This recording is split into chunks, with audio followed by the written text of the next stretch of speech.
All right, we are coming in live here.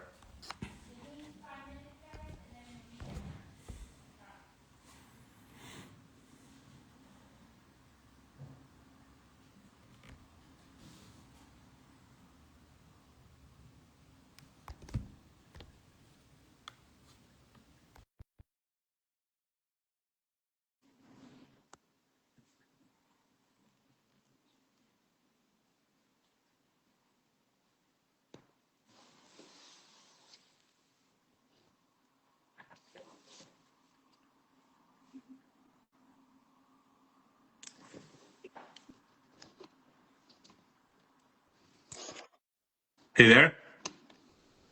Can you see me at all? No, I cannot see you at all.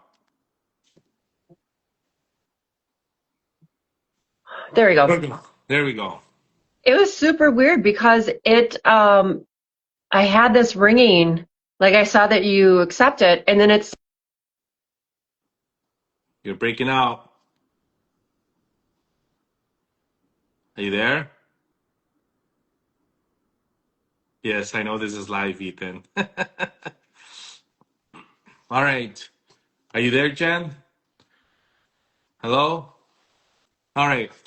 We're waiting for Jen. We're live here. We're waiting for Jen to go ahead and hopefully not loses out here on what we're trying to do here. 1 second, guys. I don't understand what the situation is here. All right, Jen, are you there? All right. Well, we're gonna get started here, guys. Thank you once again for for joining us for another live session here with Jennifer and Gustavo here from Instagram Live here. We're talking today about the market in itself, right? Let's see here, Jen. We're trying to get Jen back in here, guys. We are trying to talk about the market, and we're trying to go ahead and discuss what is happening in the world. How is that affecting the markets? How is that affecting interest rates? And that's what we want to basically talk about today here with live here. I'm sorry, guys. I'm waiting for Jen here to come back here. All right, here we go. Are you there, Jen? Here we go. Ready? I'm Okay. afraid to say anything because I don't know why this happens every time. It's all right. It's all right. We're back here. Okay, so we're live with Jen and Gustavo here. Go ahead. Let's start fresh. Um, as I mentioned, we're here. We want to talk a little bit about what's happening in the market, a little bit what's happening in the world as far as like global things that are happening, how they're affecting us here in this current environment here in the local market of Milwaukee, Metro Milwaukee area. Go ahead. Yes, because I don't think people understand that how the global events affect, or they may think they affect real estate too much, or they may not understand how it affects real estate. And so we're here to kind of break it down with how it affects stuff in southeastern Wisconsin because of how we handle it is going to be completely different than how everybody else handles it. And just, again, this is a common theme that we've had every live. Real estate is hyper local. So we're here, people that are local in southeastern Wisconsin, to break it down and tell you how it affects you guys. Correct. So one of the things that I want to talk about is what happened today in the market. So right now, today, the Fed basically made a decision to do what they said they were going to do, which is not change rates. Um, just to recap and tell everybody what that means, when the Fed lowers the rates, that does not, or for that matter, increase the rates, that does not affect mortgage rates. Let me just be clear. It does not affect mortgage rates whatsoever. But what it does, it's a ripple effect, right? It affects short-term financing. And what that does do is that does affect eventually come and affect the mortgage rates, but in short term it's not going to affect us at all. But the fact that the Fed said we're not changing rates, that's a good sign. Now they said it reluctantly, quite honestly, and they said it with a little bit of hesitation, and so that right there in itself is what's kind of causing the markets to react a little differently than what we were hoping for in this current environment that we're in. Yes. I saw And the rates go up. We had a nice rate yesterday, and then it went up today after the Fed meeting. correct. And so So, and so that's where we just tell people we just got to put our head down and focus on just what we can handle and know that the rate environment is going to change and it's going to be essentially within that range what we've been talking about this whole time, right? We're not going to go too low and we're not hopefully going to go too high, right? But everything that is happening with the Fed, with what's happening overseas, all those geopolitical things factors. are going to factor into what's we're happening here. But our market is still strong. But what you see in the news, and Jen, tell me more about like what people see in the news. What does that mean, and what should buyers do, or for that matter, any homeowner? Well, so, when we see in the news that there's conflict over in Iran, and we see that ports are being closed, oil prices are going up, gas, I mean, the biggest thing is what you're paying at the pump has gone up. What that does for us, Americans or just buyers in general, they don't have the confidence in making a big purchase right now. The economy, each person interprets what's going on differently. So if you have a buyer who's interpreting the doom and gloom, or everything's going to crash, or we're heading into World War III, I mean, these some of the things that I've heard. The last thing they want to do is make a big purchase, right? And so there has been a slower start to the spring market. And I tell everybody, that asks me questions about real estate is so heavily influenced by what's going on in the news, what's going on globally. Real estate doesn't have an immediate reaction to it, but it is a slow reaction to it nonetheless. And so right now, buyers, they may take themselves out of the running for a little bit because they don't have the confidence in the economy. The job reports, every time that comes out, it shows, a different number. And then inflation is still an issue that we've been dealing with since the last 6 years. And then that's tied into why the Fed didn't cut any rate today because of inflation. And, then that trickles down to, with Iran, oil prices are going up. Then that means materials for new construction, that's going up, or builders may put things on hold. And, if it's also because the cost of goods that cost is going up, that's affecting inflation, which then affects the mortgage rates, which then affects how much money the buyers can spend on a home. Their buying power is different. What I can say though, which is great for us, is that with buyers, some of them, most of them are really just buying based off of what's going on in their life, right? And we encourage buyers to go ahead and not always listen to the headlines, right? It's always, do you have a job change? Did you get married? Do you have kids? Are you downsizing? Was there a death? Like, focus on what's going on in your life, and you buy accordingly to what's going on in your life, right? When people try to time the market, that ends up in a disaster.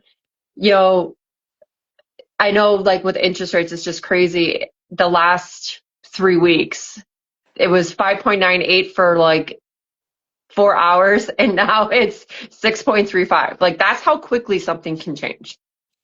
Right, and then you said it perfect, right? You got to stay in your zone, right? And so that's where, kind of going back to what we talked about last time, pre-approvals, why it's very important to, number one, get pre-approved based on your budget, not trying to time the market, not say, oh, I can afford this house if the rate drops to this price. At the end of the day, we don't want to do that. Now, we also want to understand that there's always going to be a buffer with the rates, and so therefore we always want to make sure that the payments are a little bit of a buffer at the same time, right? And so that's my job to do as well, is to try to educate the buyers and make sure that we're, at the end of the day, we're understanding that there is a chance that this payment could go up $50 to $75 a month, right? And so Hmm. we want to be, I mean, and of course, at the end of the day, we all want to save money, but at the same time, if you need that house, if you want to buy that house, whether you're growing your family or downsizing or whatever happens in between, right? We want to make sure that we are helping them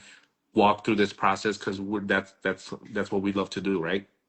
Right. Um, and so, yeah, with that being said, like, again, we don't want to make this to topic all about inflation and mortgage rates whatsoever, but we definitely wanted to at least touch on it a little bit because it's something that is happening, and we want our clients, our customers, our buyers to be realizing, hey, we're on top of it, we're on the know, and we're gonna always keep this, back of our minds so that we can advise accordingly. I also think too, people have to understand that, and it's what happens in our industry.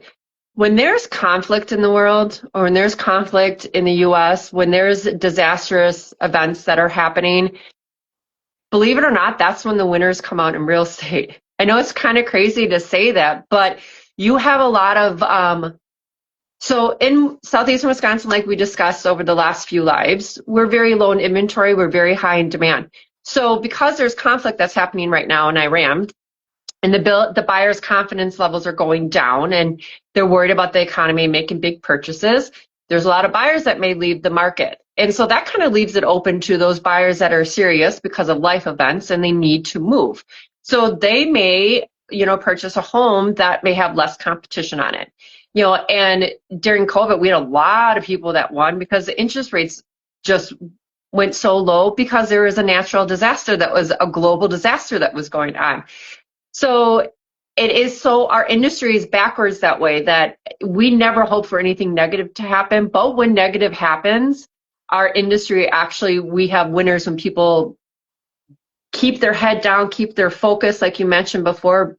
Don't always be so quick to believe the clickbait headlines of all the negativity. Keep focus on it. If you started looking for a house in January, keep looking for that house, because I came across this quote today where someone was making a comment about how expensive a house was. And they're like, well, you think it's expensive now, picture it in 10 years. And that's what people don't understand, is that there's just natural inflation, and like every year a house is going to go up in value. So if you decide to wait because something in is happening, that you're going to afford less of a house 5 years from now. I do have a lot of buyers that actually put things on hold, and what they could afford back in 2020 is a little bit different now.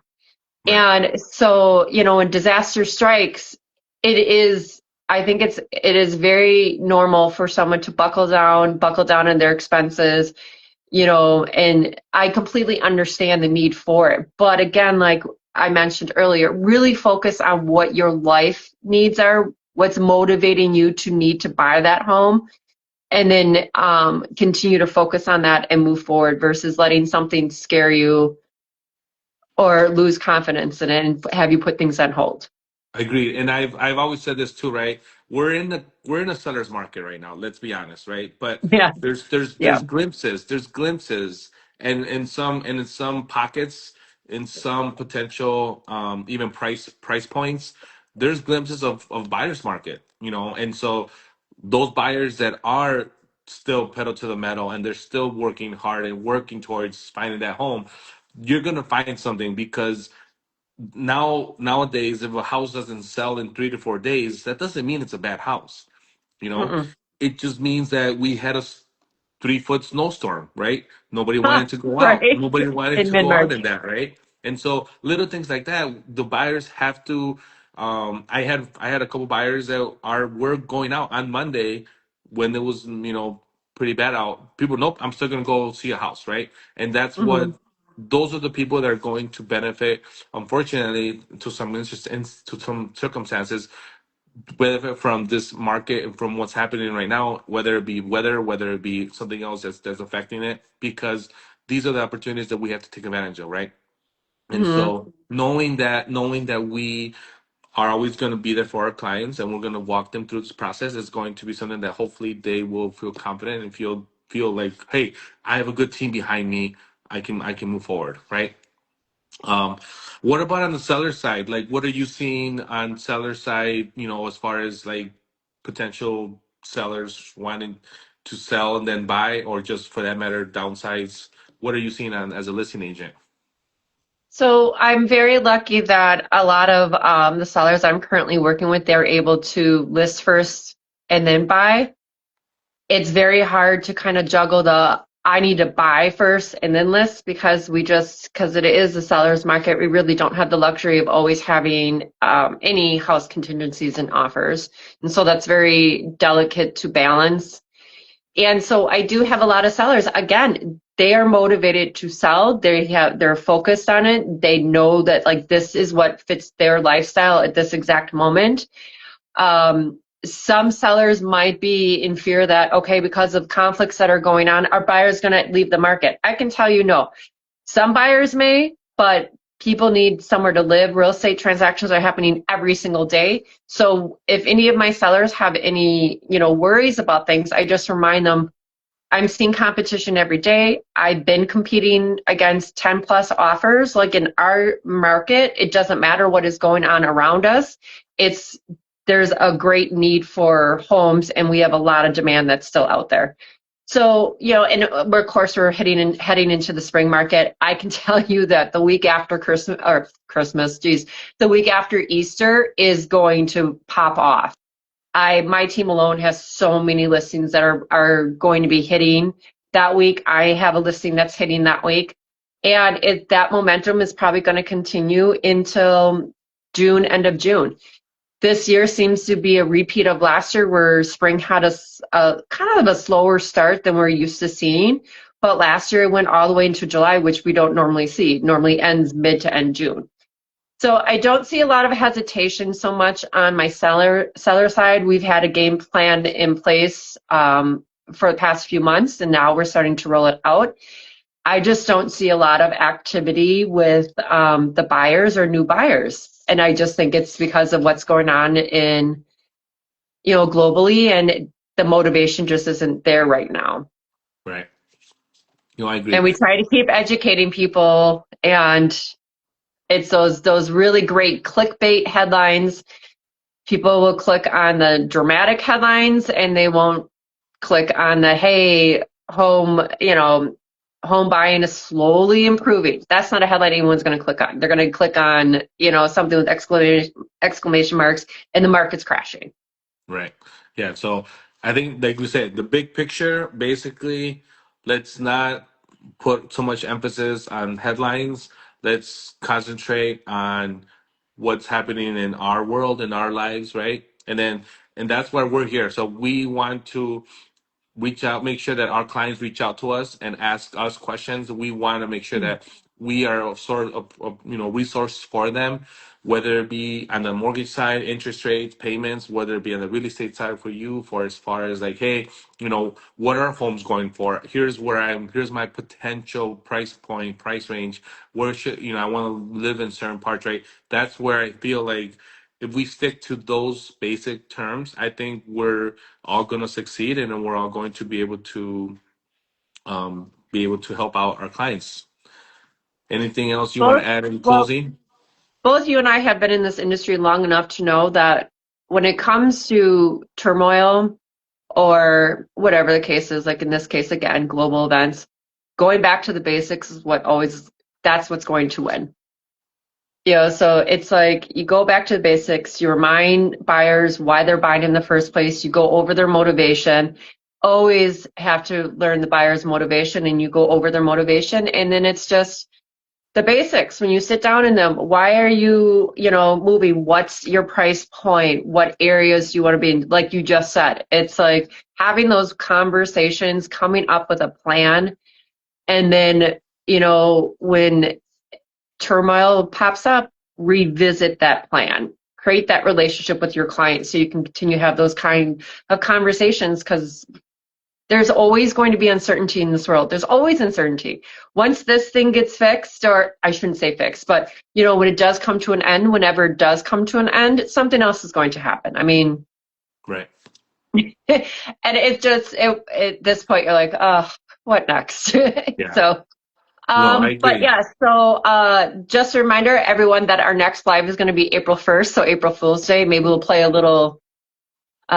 a little theme off of April Fool's Day. We could actually do what are the biggest myths the biggest lies on, like you need a 20% down payment or something like that. Yeah. So, For those watching and our our viewers, please, if you guys have any topics, let us know. We always and are happy to hear out what people want to hear, what they want to talk about. Ask questions, and as always, DM us directly for any questions. Any scenarios, anything that we can help out. Please, Wes, that's what we're here for, and we want to just continue to provide knowledge and resources. and of course, if you guys are ready to buy, reach out. We'll schedule meetings. We'll do a sit down, conversation with you. Gustavo and I have done it together. If that's what you want us to do, absolutely. Otherwise, let us know if you're ready to jump into this market. We'd love to help guide you through it and show you that it's not as scary as what the headlines are making it seem to be. Um, Question: why did you say that the Fed was reluctant to leave rates as is? So it was basically we talked a little bit about it is because obviously the fears of inflation, right?